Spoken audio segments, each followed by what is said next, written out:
as always, we're joined this week by our guest, Joey Marschall, who's running for the District 57 in the Assembly as a Democrat.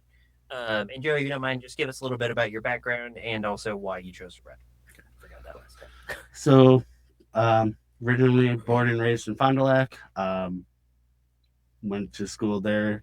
I ended up graduating and going to UW Oshkosh for college. Um, Originally was going for criminal justice. Ended up having to drop out after a year of college since the government said that my mom made too much to get financial aid. Um, After that, I ended up going into the workforce. I worked at Baker Cheese for a while and then at Alto Dairy. Um, Baker was more packaging. Alto Dairy was vat room operator, so going from milk to curds and whey. Then I worked at Mercury for a little while, testing the motors as they got finished being assembled. Um, Did you blow any up? What? No, Oh, didn't man. blow any up. There were some issues, obviously, but then you take it into the mechanics bay and you fix it and bring it back there. Right. That makes sense. That's a pretty ultimate Wisconsin backstory too, because working class, Working class in the cheese. Yeah, you exactly. know, yeah. The only way it would be better is if you were like, yeah, I was also spent time in a brewery, Yeah. Well, I am a bartender currently. Well, there we go. Look at that. My current jobs are I work as a bartender at Charlie's in North Fond du Lac, Okay. as well as I clean the Lemmy car dealership up here in Green Bay. Oh, wow. So that's why I'm up here usually 3-4 times a week. Wow. Awesome. Oh, my. And as a Democrat, do you have anybody in the primary for your seat, or is it just you so far? For my position, I'm the only Democrat running. Okay, cool. We did have a independent person who ran independent for last cycle that's running as a Republican this time. Okay. So and is there an incumbent still? No. Okay. Kevin Peterson has retired, so we have 4 Republicans that are trying to take his spot. Interesting. Wow. So, yeah, I mean, I guess what has been the reception? What has the reception been like? Because I know a lot of us kind of think of that area as being more red, typically. But I will say you do kind of have that, just even from hearing about your occupations. And when I first met you, I was like, oh, like you have that vibe where you can kind of bridge the gap between both of them, I feel like. Like Graham Platt. Yeah, almost. Yeah. If I can say his name. And it is a very red area. Yeah. However, I'm trying to go out there and be just myself and try to explain what I want to do and how I want to make things better for everybody in not only the district but in the state. Like when I was going out doing getting signatures to get on the nomination signatures to get on the ballot, I went out to all those small little towns. There's a little town called Eureka. Oh, yeah. I went door to door out there, and one of the ladies was like, I'm not going to sign it because I'm a Republican, but I appreciate the fact that you're actually out here as a candidate. Wow. She's like, I've never seen an actual candidate out here getting signatures in our area. I love that she said that, but I hate that she didn't aside. Right. Now, you would never guess it from like the clips you probably see on the pod, but like my specialty is actually talking to right-leaning people. And you can get some MAGAs on board with some hardcore socialist policies if you just use the right language. Right. You don't say, let's get a living wage. You say, if you work 40 hours in a week, you should be able to provide for your family. Correct. And it's nuts. Like we've honestly got the uniparty fucking over the working class. And it's all about how you phrase things and how you say it, because even on like the Democratic side, you can say certain things, but if you say it a different way, all of a sudden it's wrong. Right. So you have to kind of try to figure out what they're gonna respond to when you're speaking to them. Right. Yeah, that makes sense. And so it being such a red area, like what is the Democratic support look like over there? Like I can imagine that the district party and everything like that isn't too isn't as strong as it would be in some other bluer areas. You'd actually be kind of surprised. We do have quite a decent size Democratic Party of Wow. Washera County. Wow. We have our meeting once a month, and there's usually at least coming to the meeting, usually at least 30 to 40 people. Oh, wow. And it's in Wild Rose. Wow. And so it's, if we have guest speakers and stuff, which we usually do most of the time, we get even bigger crowds. So sometimes there's just standing room. That's great. So it actually That's actually impressive. Not what I thought at all. We always have a potluck during our meeting too. So that's sick. everybody kind of brings something. We all eat and just sit and enjoy everybody's company and that's awesome. Have our speakers. Wow. But as like you were saying about the being very red and how they're asking how they're responding, I had one door that I went to actually start yelling at me about how I wanted to take the gun away. All right, and classic. Me being me, when I go out canvassing or go door knocking, most of the time I have my gun on my hip. I have my concealed carry. Yeah. I'm by myself in the middle of nowhere. Right. And being a gay male, that's kind of intimidating in a lot of times. I imagine. So when I'm out there, I make sure I'm protected. I'm like, why would I take yours away? I have mine on my hip. Right. Yeah. So a lot of them are actually surprised at some of the views that I have because yes, I'm majority Democrat, but I do have views that line with other areas too. So and we've been seeing like a rise in more left wing candidates that are willing to be open, like gun. Trying to think of the word to put this. I was about to say gun enthusiasts, but that's not the right word. No. Pro Second Amendment. So Yeah. I gotta ask, are you a pro Second Amendment leftist or are you a pro NRA leftist? Because there've been So I know that's not a simple question to answer, no matter how you do it. It's not. I'm pro Second Amendment, however, with common sense regulation. Yeah. Like actually doing some background checks and making sure that things are going to people and they being in safe hands and being actually trained at how to use the gun. Exactly. I think so. I'm a pro Second Amendment leftist. I think that you don't actually need to pass a single new gun regulation. I think what you need to do is fund mental health and enforce our existing regulations fairly. Like the NRA has consistently sued to stop the BATF from digitizing the records. Like they keep it on paper. It's all on paper records that are goddamn impossible to sort because they're worried about infringement. But yeah, and I'm the same way, honestly. And I mean, my background is like I actually came from a MAGA background when I was in high school.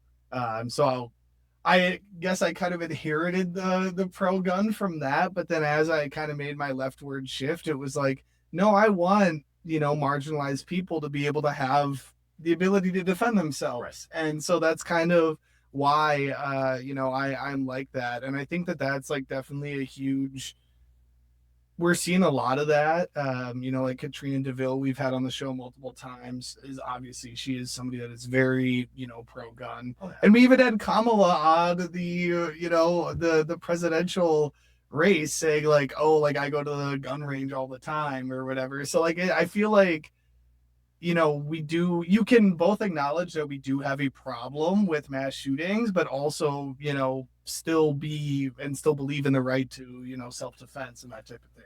Yeah. And like I used to go hunting when I was younger, and that was mainly the source of my gun usage. Yeah. But back in October, I got jumped at my home. Oh my God. In the middle of nowhere on a dead end street. Wow. And since then, I got my concealed carry. I got my pistol. I literally carry it whenever I feel uncomfortable about going places.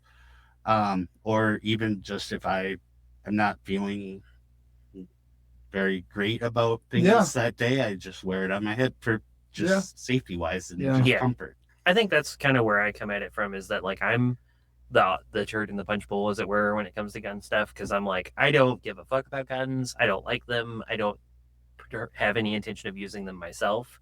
However, we've had like 34 trans women murdered this year, and like, I don't know the exact statistic, but multiple trans men by people that hated them just because they were trans. And I kind of feel that some type of way about that. So like, it's one of those things where I'm like, I do fully understand, which is why I support the SRA, the Socialist Rifle Association, that like some level of arming of marginalized people is necessary in this time that we live in. However, I still take personally the Obi-Wan Kenobi, this is so uncivilized. Well, I mean, like, I look at love that. I did that for Dane because I didn't get it.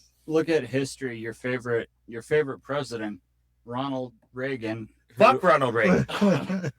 Who the moment the Black Panthers started arming themselves, he passed a whole bunch of gun control laws in California. So technically, if you favor gun control and getting rid of guns, the best thing you can do to accomplish that is to arm marginalized people. He also very famously helped get the Brady Act passed, which was the ban on assault weapons after he was almost assassinated.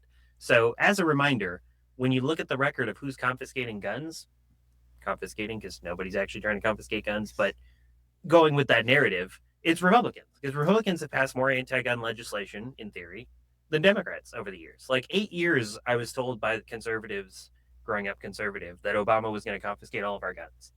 Never happened. It's been like 16 years since he got out of office. No, excuse me. Time is weird. It's been 8 years since he got out of office. And so like at this point, I don't understand why this narrative even still exists, because like even when Democrats talk about guns, it's pretty pro-gun from the standpoint of somebody who's anti-gun. And like there's never been any concerted effort to do anything even close to confiscating guns. It's just exactly what you described, like sensible regulations. And I kind of feel like maybe if we emphasize that more, maybe it would kind of destroy that narrative. But Democrats typically just these days seem to ignore guns entirely.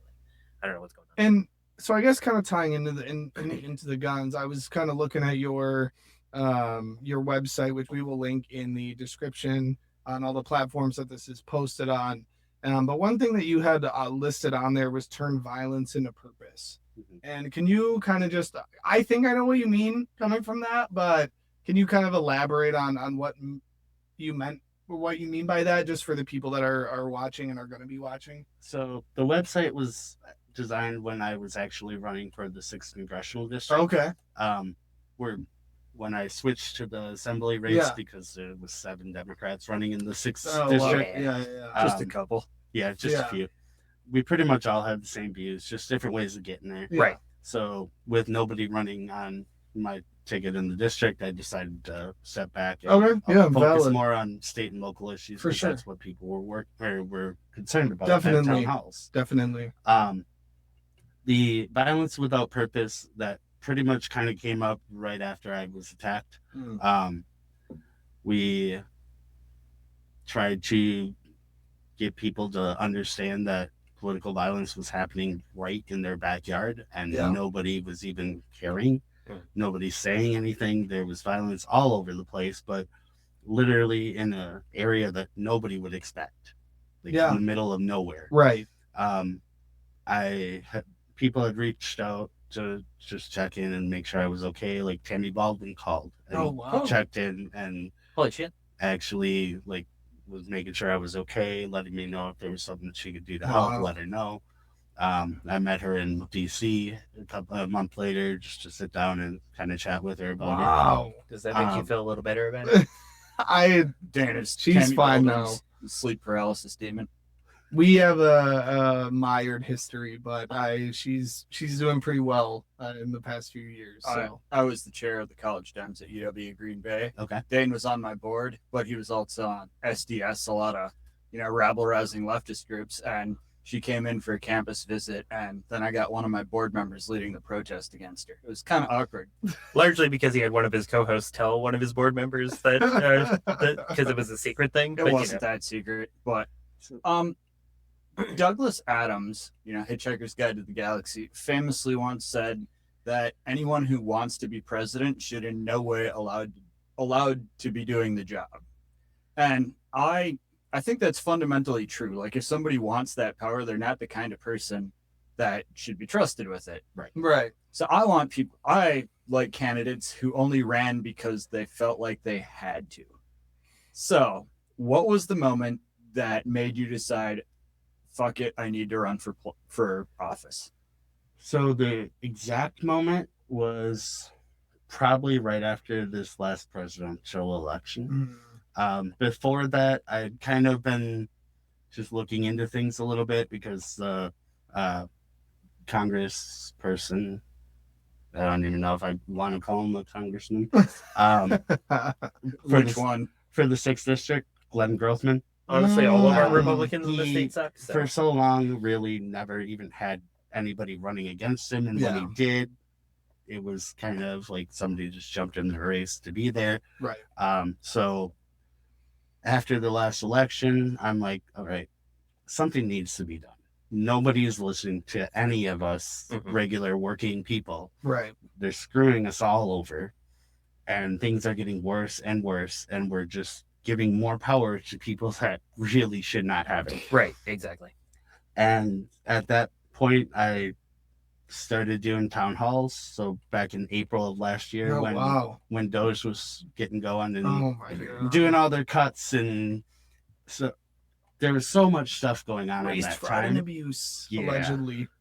There was so much stuff going on at that time, whether it was actually the Doge stuff or the big beautiful bill, or the big booty bill, like tons of news stories that were all coming out. Yeah. I could barely keep up when I was trying to actually pay attention to figure out what was going on. Right. So what I decided to do was just do town halls, even though I wasn't technically running for anything yet. I was up in the air about doing it. I started doing town halls in Fond du Lac and a couple other places just to keep people updated on what was going on. Yeah. And then when the big beautiful bill was passed or going to be passed, I sat down, I read through the whole 1,600 pages. Oh my God. I watched all the hearings to get it to the floor, and took notes on everything, and literally set it all up so that I could explain what was going on. Be like, this is how they're phrasing it and how they're saying it on the news, but if you look at the actual law, their bill that they're trying to pass, this is the wording that it is. They're just trying to cover up what they're trying to do, right, and make it better. One thing quick, Flex the Red, thank you for following on Twitch. Appreciate it.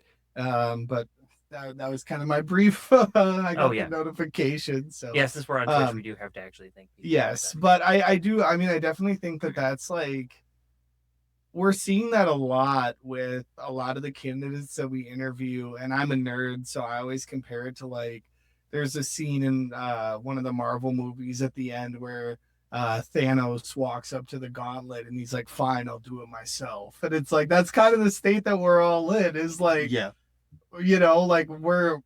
so many of us are okay, well, y'all fucked around, it's time to find out. And when I was younger, I pretty much always got told that if you're gonna bitch about something, either do something about it or shut up and sit down. Yeah, and exactly. I'd been sitting down and kind of hoping things were going to get better, that somebody would step up. And finally I just went, okay, nobody's been stepping up. I don't know how to do any of this, but I'm going to step in and try. Fuck yeah. The worst I can do is not win. Right. Exactly. You're right back where you were. Yeah. Well, and that's something that we've said too, is even nowadays, with how bad conditions and everything are, especially with we had Francesca Hong on the show, with the movements that we are starting to make that are very grassroots based, even at the end of the day, if not everybody wins, we're still showing that hey, look at how many people there are that are supporting working class candidates and working class ideals. So it's almost kind of like a strike me down and I'll become more powerful, type of thing. And even if we can just get people to understand what is going on and see how things actually are happening as opposed to what they're being told. Yeah. Right. And I think what's interesting too about it is that like we were kind of going to Dane's point, we were stuck in this like neoliberal cycle of hell, and where it was just like neoliberal, neoconservative, and that's all we get to swap between all the time, no matter what. And then Bernie shows up and just wipes like very nearly beats Hillary Clinton, which nobody saw coming. And honestly, I'm just going to be straightforward on this one. He would have won if the DNC hadn't done bullshit with the super delegates, but Correct. that's a separate issue. I have healed in the last 10 years. Don't lie. Not enough to not be bitter, but yeah. And so like in his wake, a lot of new candidates started popping up. And for a while there was like, we had the squad come in with AOC and Ilan and Rashida and all them. But then we kind of hit this like little weird spot where we didn't have a really big left insurgent left movement. No, definitely. But now we're in this weird era where we have candidates like Graham Plattner that show up and have the kind of scandals that normally would destroy a political campaign, and then he goes and wins the primary by 75%. Right. So I think like a lot, we can basically just like people said this with Trump, but it's true now more than ever. We can just throw out the book on what works in politics and just vibe people out at this point. Like, well, I don't think it's necessarily throwing out the book. It's getting back to the root of yeah. actually caring Well, about what. let me rephrase that. Let's throw out the third ways book that. and just pay attention to what's happening. I think what happened is, and you can probably blame the Dems and some left-leaning people for this, but cancel culture and has gotten out of hand. Where like no matter what opinion you express, like you're immediately met by a shitload of people online. They give you a bunch of purity tests. Like, no, you're not good enough, no matter what the fuck you're saying. And the obvious pushback to that is accepting people with problems, which to a degree is a good thing because none of us have no skeletons in the closet. Right. You shouldn't also ignore people like Donald Trump, who doesn't even have a closet. It's just skeletons. Most of it is. I'm going to push back a little bit, though. Sorry. I'm not saying it's all bad. I'm saying no. I'm saying cancel culture was always bullshit. It never existed. The people that were canceled always ended up getting different careers somewhere else, where they are just Like how many times has Seinfeld still popped across? Rhetoric. How much has Seinfeld popped up in your feed or in anybody's conversation since he got canceled? It happens all the fucking time. Like cancel culture is bullshit. It doesn't exist. It's just people saying, I don't like this thing that you're saying, so I'm not going to patronize your content. You can't convince me that's a bad thing. That's just people being normal and doing what they're doing. Like it depends. The narrative of cancel culture got way blown out of proportion. It depends on what they. The problem is that it keeps getting for more and more trivial reasons that people have online blow-ups about it. Oh, I'm sure. That's because online culture is the worst. There is a purity testing problem, though, for sure. We also never know when we're talking to a fucking bot or when it's a real person. So, kind of tying a lot of that in, we've had a fair share of candidates now on the show, and there are a few things that we typically like to always ask, and one of those is like, what have been the top concerns when you have been door knocking that you've been hearing? And preemptively, I'm gonna guess that it's like money in people's pocket, because we do hear the same answer to this question. But I think that that's interesting that we are hearing the same. Yeah, pretty much no matter where you are in the state or in the country, I think right now a lot of people are going to give that same answer of affordability in one way or another, whether it's their newer groceries, right, their gas, their fertilizer for farmers, their diesel for farmers, different things like that. A lot of the people in the area that I'm representing is rural and farm. Yeah. So I was going to ask about that. Yeah. Like struggling, just trying to figure out how are we going to plant our crops? Yeah. How are we going to get things to grow to make the money to pay the bills? It's a lot of affordability all over the place, and it's different, like I said, for different areas, but it all comes down to affordability. One of the biggest things that some people actually have been talking to me about is the healthcare. And right, like with the ACA subsidies going away, and I'm going to see it as going away because I've already seen online a bunch of different things about how, They didn't take it away. It just expired. Yes, it expired, but they didn't continue the ACA subsidies. Is what that is meaning, that they let it lapse, Right. which meant me working 2 jobs. I went from my premium being about little under $300 a month to $1,000 a month, Oh my just for God. premium, not including actually what's covered and at what percentage. That's crazy. So I have no insurance right now because I can't afford that. Yeah. I can't afford a tripling of my No, premium right. Mhm. just to in case I get sick. Most people, like 60% of the population can't afford a $500 expense. So like, there's no, yeah, that's just, and yeah, I think that's something that like a lot of people don't think about is, healthcare access for those rural areas. And a lot of the funding being taken away is coming from the rural hospitals, which Mhm. are either making it less there are less options for them, or literally taking the hospitals away completely Yeah. because they don't have enough funds to continue running. Oh yeah, and especially when you have big chain hospitals moving Right. into an area, Mhm. dropping prices so nobody can afford to compete with them, and then once they're the only game in town, then they cut all the services that are less profitable. Yep. Over and over again. I do want to highlight real quick, one of our chatters, Flex the Red, when we were talking about, the cancel culture, purity testing, called it tactical purity. And I love that. That's good. I like that. I like that. love that a lot. Yeah, I think that's a better way. I think so. A better way to put it, because the problem isn't that people are taking offense to literal things that people said. The problem is that people like to jump on the moral high ground and then say, no, since I have the moral high ground, Right. everything you say is invalid, whether it's a fucking valid point or not. But there is a question we have asked every single guest we've had so far. It's And his favorite question. It is. That is my favorite question. It sounds only had one person that just nailed it. All right, Well, they've all One answered it. Yeah, they've all nailed it, but let me rephrase. Mark We've only had one Scheffler person- In your mind, or right. one person that just had the answer just ready to go. Mark Scheffler. okay. Yeah. Well, and Denise, but she's a Denise. politician. Right. So that is, if you rub a magic lamp, a genie pops out, you get 3 policies. Any 3 policies you want, no compromise, nothing. What 3 do you pick? Ooh. I know. That's the usual I've never response. been asked that question, so I wasn't prepared. One of them is That's how we do healthcare things for all. Okay, Valid. that's Yeah. probably my very first one. For sure.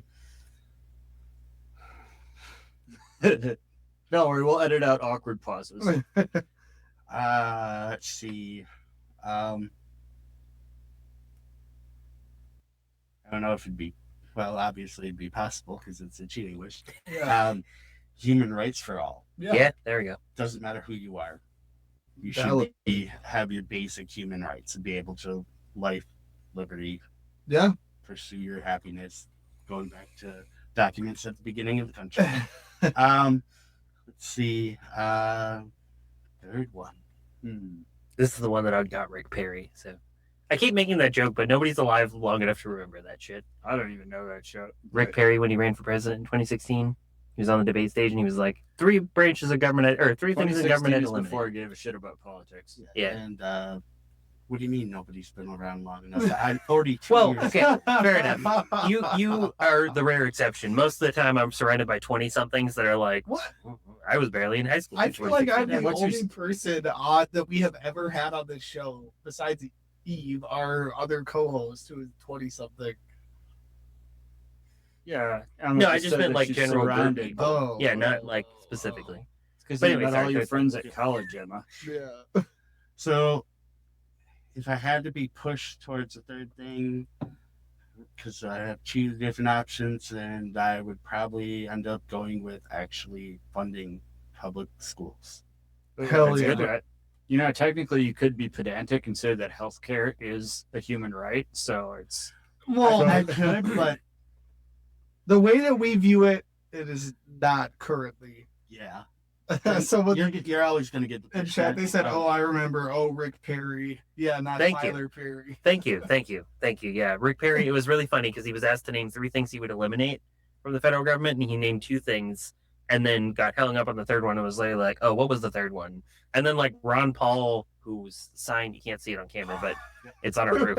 We have a Ron Why do we Paul. have a Ron Paul sign? Because Pete somehow had one, and as somebody who literally, if you look on my Facebook right now, you'll see in my picture history, if you go back far enough, a Ron Paul bot thing, because I was very proudly a Ron Paul fan when I was doing my transition from conservative to libertarian and then leftist. But yeah, Ron Paul offered him, I think he said like Department of Education or something, and then Rick was like, "That's a good one." But yeah, it was widely circulated as the reason his campaign just completely fell flat, because on that debate stage he was like, "You just got to name 3 things. It's real easy. Even if the third one's bullshit, just name a third thing. Like, it doesn't matter."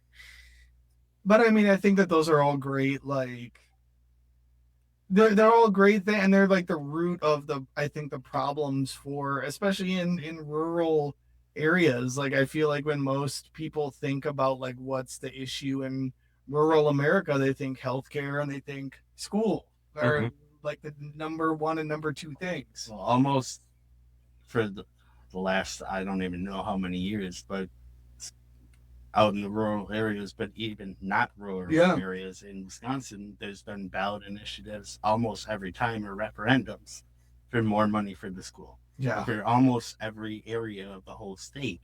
And that's because the state is not funding the school enough for what they need, most of it.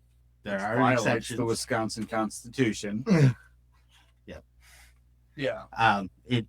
There are exceptions where they're asking for funding to build a whole new wing or something, but majority of them are just trying to actually fund their education for that year. Yeah. Right. And having to go to ballot referendums every single election is getting a lot of people really pissed off and upset, because now my property taxes are going up because I have to give more to the school. And if we're funding the school, the property taxes could actually go down a little bit, which would help the affordability aspect. This is a sorry. Well, one thing I was gonna say, kind of tying into that I'm always curious when we have candidates that are, progressive and running in more red areas, is, a lot of us that are very online, or that live in bluer areas, we see a lot of like the culture war, trans women and women's sports and stuff like that. Is that type of thing something you have to deal with frequently, or is it more like kind of issues directly affecting, like, hey, I want a higher minimum wage, or I want, lower premiums, or, more affordability? You do have the occasional people that are more nationally tuned in, where they're hearing more about all these transgender issues, which I right. Trans people are people. Yeah. They have the right to exist. Thank you. Everything that everybody else has, they should have. Exactly correct. But, like, to sit there and harp on the fact that trans men or trans women are in the opposite sport, right? Yeah. And they're literally like 10 to 12 in the whole nation. That is not something that we really need to sit there and harp on at a national level, or even a state level. No, like, right. If it's looking into the sporting event or whatever, every sporting event has their own rules. If you don't want to participate in that sporting event, then don't. If that's the type of rule that they have. Like, it shouldn't be a political point, because it's... You can extrapolate. I'm sorry, 1 second. Yeah. You can extrapolate that one further. Like, if you don't like trans people or queer people, literally all you have to do is ignore them. And a damn one trying to make you queer or trans. And the thing is, sports are never fair. Is it fair to like swim against Michael Phelps, who, like, if you look at his body, he is like literally like genetically designed to be the best swimmer that has ever existed? Like, that's not fucking fair. So, like, for them to say like, oh, sports are like John Jones in the UFC, who's the greatest UFC fighter of all time, is an 85-inch reach, and he's like 6'4". 85-inch reach is that's like Most of them didn't go over 75 in the carb restriction last night. 85 is like that's over 7 feet. Like it's not, sports are not fair inherently. And going back to your point of like taking it that one step further, if you're against gay marriage, then don't get married to another guy or another girl. Shocking, I know. It doesn't concern your actual life. Wait, is it Why really does that it easy? matter to anyone? That reminds me of one of my favorite jokes. So, me and my best friend started playing a game of gay chicken. 4 years later, we're married and we're about to adopt a little girl. I think I'm finally going to get him to chicken out this time. I've seen that one, yes. Oh, When we God. still lost, go next. Yeah. This is more of a personal question that I'm sure everybody's gonna be like, "Wow, okay, you could just text this." I don't know. Hypothetically, let's just say, let's go with the more positive and just say, when you win, not if, when you win, would you, if, for example, some friends of mine in the legislature were going to push a bill to ban cat declawing in Wisconsin, would you support that? That you have not asked like any other person that question. I don't think. That's because most of them haven't been in the assembly. True. So Should have asked him about that. from He's the one that's doing it. That's why I said my friends in the assembly. from an outside perspective, because I'm a dog person. Oh. Me too. Me too. Cats? Mainly because I love cats. They're so cute and cuddly, and I just want to snuggle with them. But I'm allergic to them, and then my throat closes and my eyes get all bloodshot. So Of course. I'm I'm trying- she shows up. I should have asked that question No, first. I'm good. Okay. I took my allergy medicine. I was like, I didn't As plan we for this, have but a my cat, yeah. prowling around I didn't the plan this studio. to be timed perfectly, but it's like she heard it and was like, "Yes, please don't let people declaw me." Yeah, they're there for protection. Like if they get outside, they shouldn't be getting declawed. Maybe trimmed. Like Yeah, or you can put those little caps on 'em. Yeah, I take my dog in and she gets Yeah. nail trimming and the same that. thing with my dog. Yeah. Like so, that's not an issue. But yeah, completely declawing.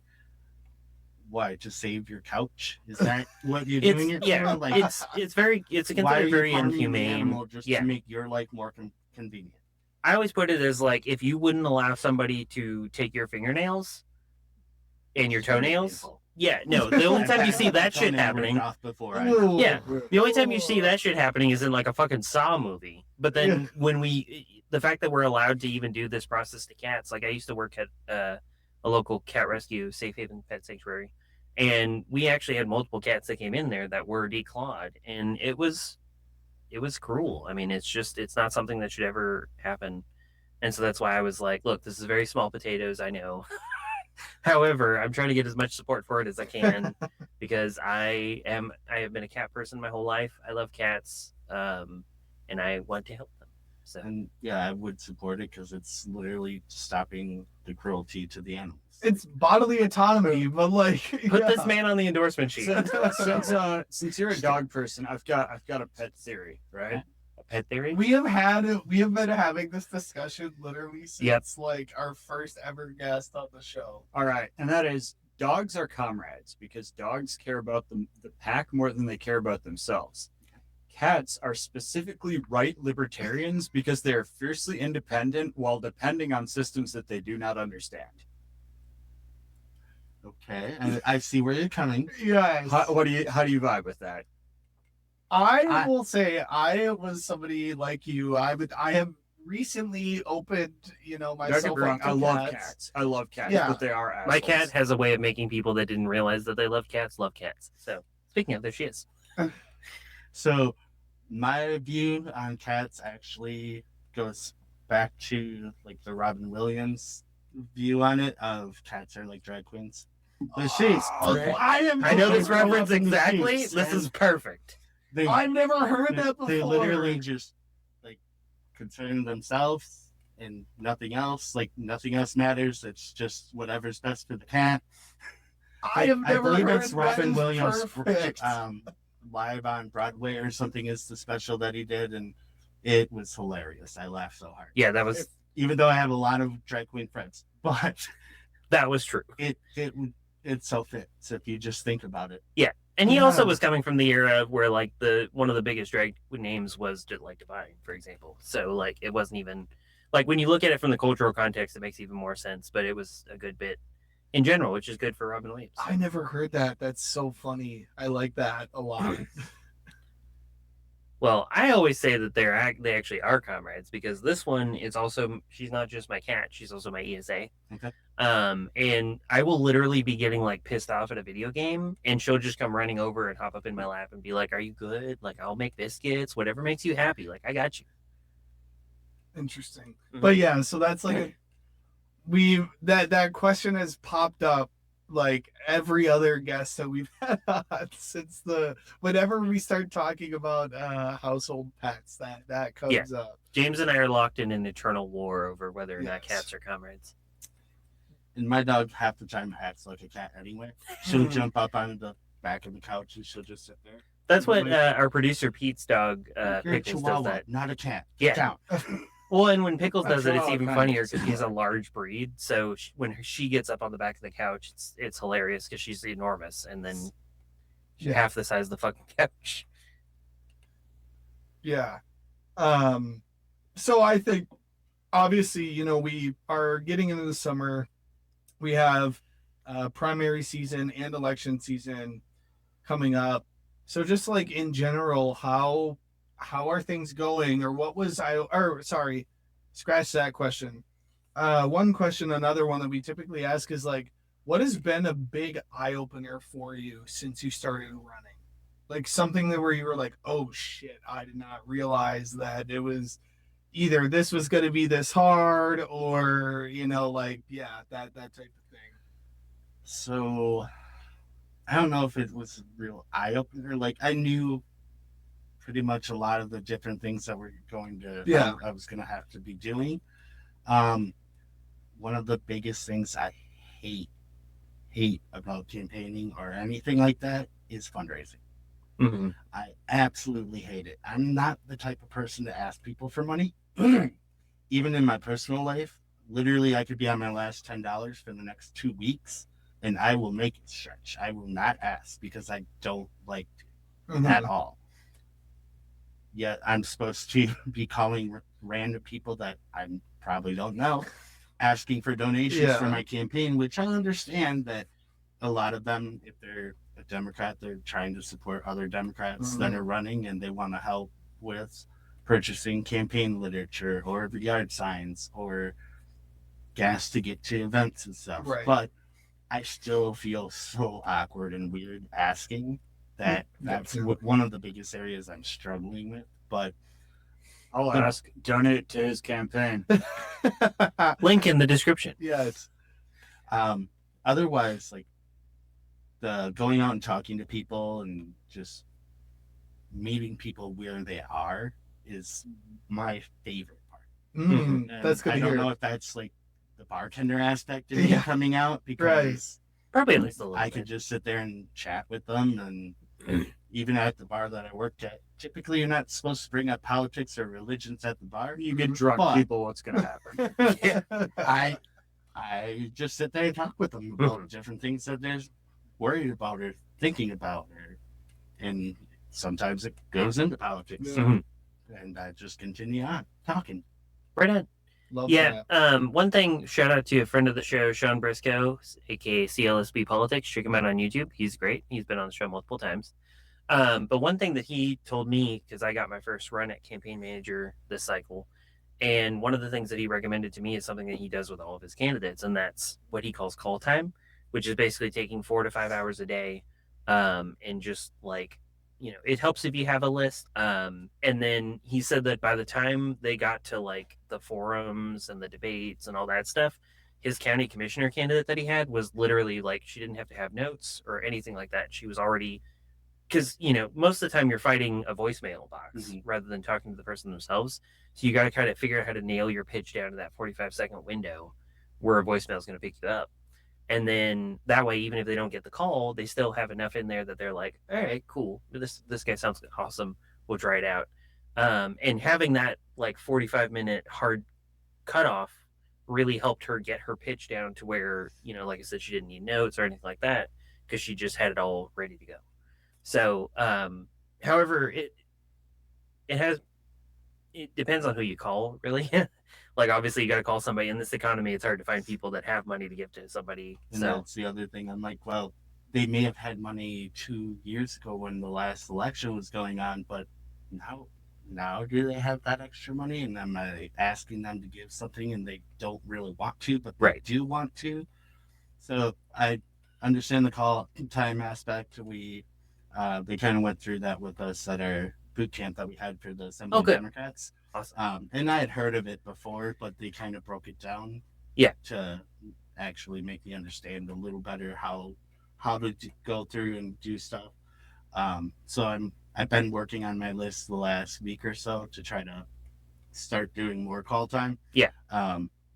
But it's still a difficult thing, especially with working 2 different jobs. Oh, yeah, and absolutely. Trying to figure out a time because I'm more of a night owl, Right. especially working as bartender and Right. cleaning after close. Oh, yeah. I do the research and stuff at night when I get home at midnight, 1 o'clock.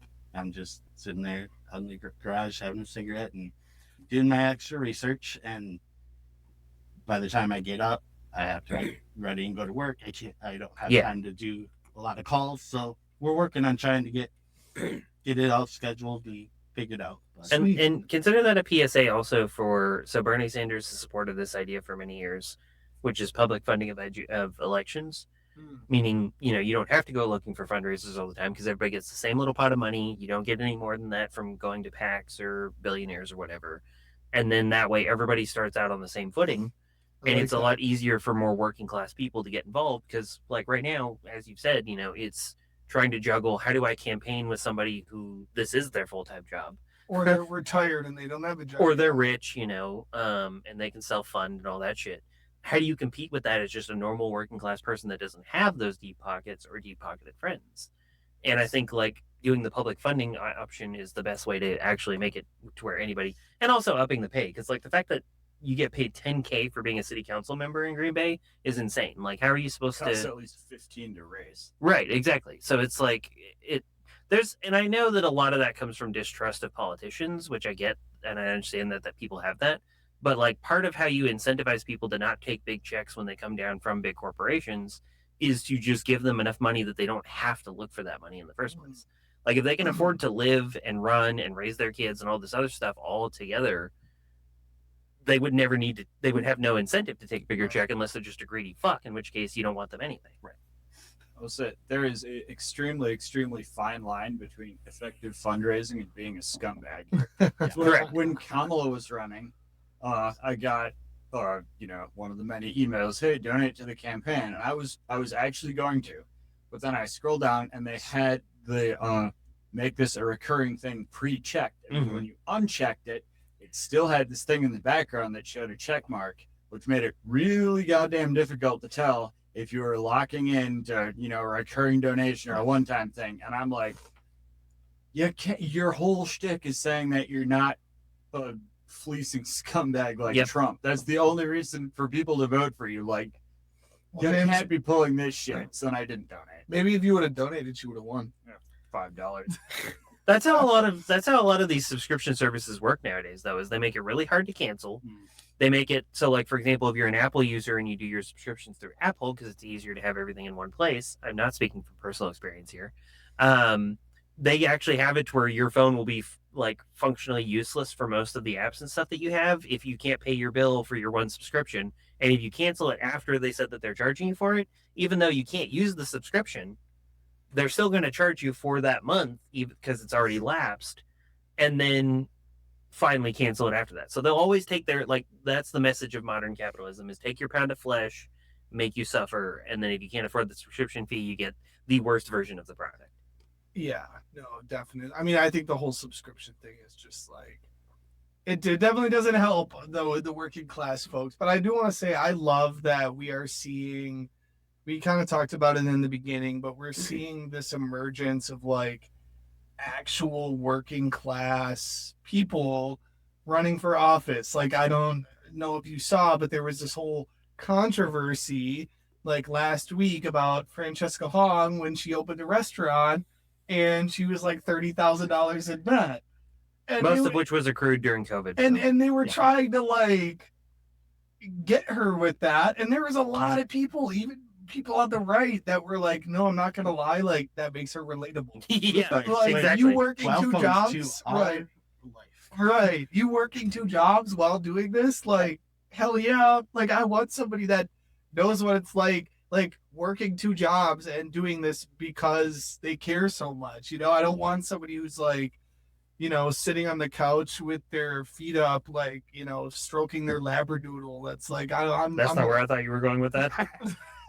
I'm gonna do this because I don't like my neighbors. You know, like I want people that actually care. Yeah. I've got another pet theory. This one doesn't have anything to do with cats. Okay. And that is that the biggest problem with American politics is that either party could win an overwhelming electoral advantage for the foreseeable future if they simply prioritized a policy that is intended to help the working class. Doesn't even need to be a good one. It just needs to be intended to help the working class. Like, if you put that first, you can do literally whatever the hell you want, and you'll have enough political capital carrying it off. And that How was do you the feel case. about that? Oh, sorry. You can go ahead.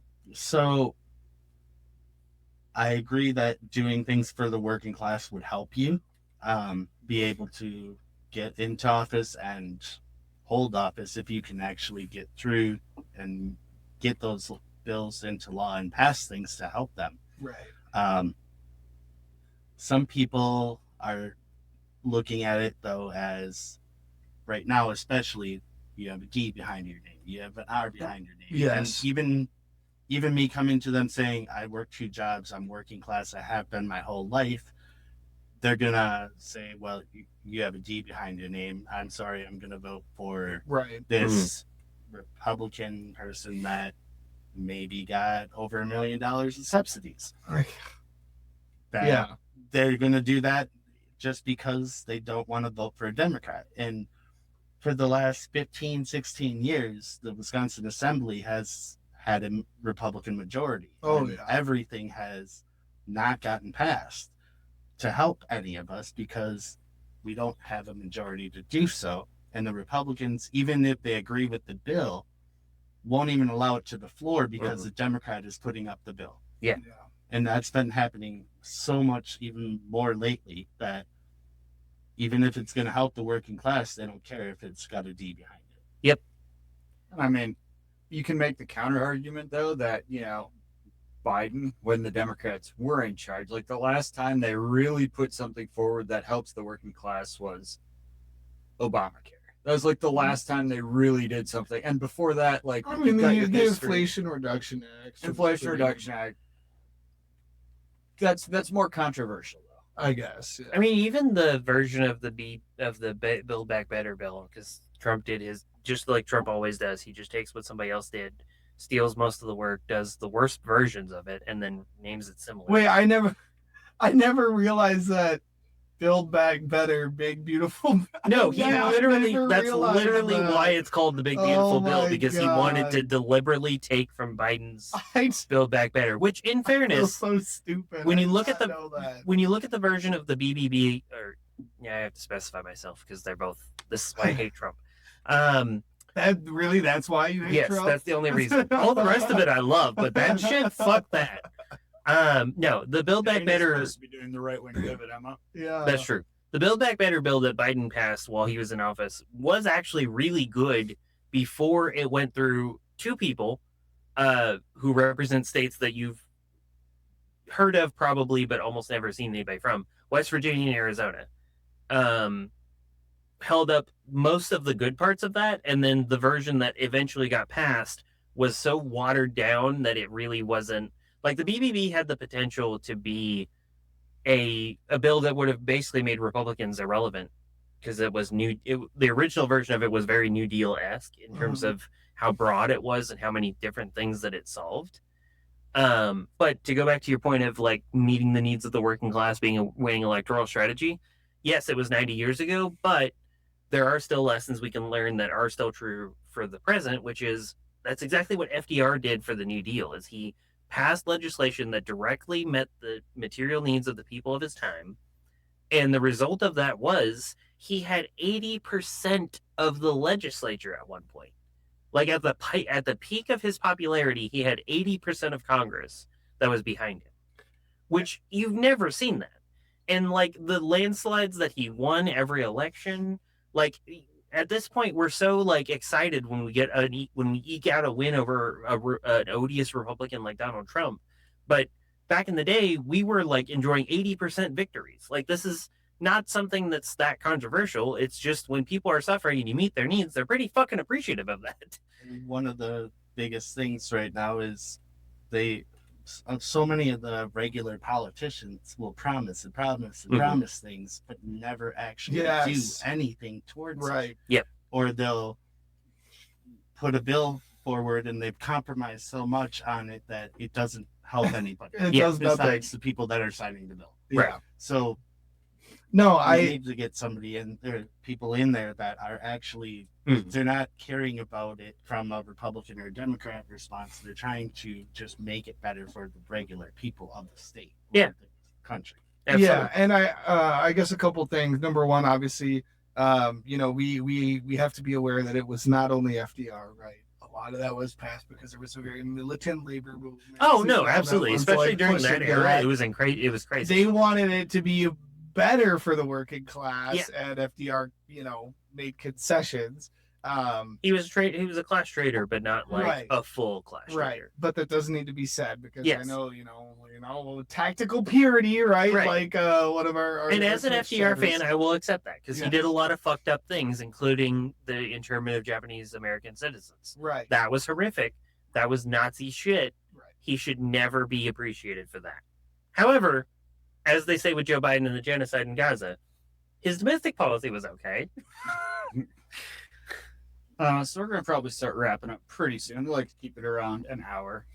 I got one more question for you, and that is, what have you learned from running for office that you'd like to pass down to anybody else who has that same idea? Do a lot of research ahead of time would be the best thing that I could say, because as I've been going through this whole process of trying to run, all the information is out there if you know where to look. And if you're just a regular person that isn't big into the political scene, you literally will get no help from anybody.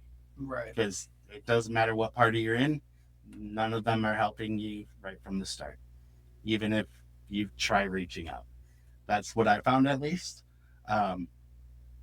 Obviously, as you progress further and they see that you're actually serious, then they start coming around and talking to you a little bit more and helping you as much as they can. But one of the biggest things is make sure you do a lot of research ahead of time to try to know exactly what you're getting yourself into and what you have to do for the steps. Right. Yeah, I mean, we've heard a lot of people say that, like, there's actually a concerted effort from a couple people that we've had on the show that ran and learned a lot and unfortunately did end up losing, saying like, hey, it would be really cool if there was like some sort of database for people that wanted to run, and like, here's all the info that you need so you don't fuck up your signatures, and like stuff like that. It made it even harder Bankstead from the federal level, because going for the congressional seats down to the state assembly, then learning everything all over again for the state level and trying to get things swapped over. Wow. So yeah, you got to make sure you know what you're wanting to do. Yeah. Look into everything and research it. There's also, like, one thing I've learned since being the campaign manager for a congressional candidate is that, like, there's also levels that are not intuitive at all. It's shit that, like, I don't understand how they've been able to get by this whole time with it like this. But so, for example, if you're a congressional candidate, you have to register with the with the FEC, of course, but you also have to register a declaration of candidacy with the with the WEC. So you have to do the Federal Election Commission and the Wisconsin Election Commission, which is not something I would have ever thought, because I would have thought, if I give it to the FEC, why the fuck wouldn't the WEC be able to access that information? Right. But it is separate, so your committee, and you have Yeah. to have an IRS EIN number. yeah, and it's a lot. it's- God, yeah. Congress is like a totally different animal. No, and it's not. If it was easy, everybody would do it. Am I right? Like And that's why it's not easy. right, exactly. But yeah, like James said, Joey, it's been great. I have to work at 6 a.m. tomorrow, so I ain't gotta do shit. we do unfortunately need to keep start wrapping it up. But one thing we always end every show with is kind of calls to action. So if you have a call to action for anybody listening, obviously, we're gonna have all of Joey's links and everything like that in the description. But if you just had a general call to action for everybody, Like a 1 to 2 sentence. yeah. Or a 30-second elevator speech. Yeah. So, right now, if you're feeling down and feeling like nobody's listening to you, get out there and make them listen to you. Hell yeah. Whether it's going to an actual town hall or going to a meet and greet with candidates to voice your opinion, to allow them to hear what you have to say and what things you're focusing on and want done, get out there and speak. Yes. Nothing's going to be done unless you actually step out of your comfort zone a little bit and let people know what you want changed. Hell yeah. Hell Mine is yeah. special for Pride Month, as always, but it dovetails with what you said quite nicely, which is be loud, be proud, and be unbowed. Yes, and we kind of have our own little slogans at this point. I changed mine up though in We the all past do. few episodes, but mine is stay classy, stay sassy, and fuck ICE and free Palestine. Be gay, hail Satan. And in the words of Malcolm X, it's the bullet or the ballot, and you better save your ballots for people that deserve them. Yo, Bro, did I expect James to pop out the Malcolm X quote? No, I did not. That was not on my bingo card. No. I We're had the same radicalizing degree. him. It's happening. I know.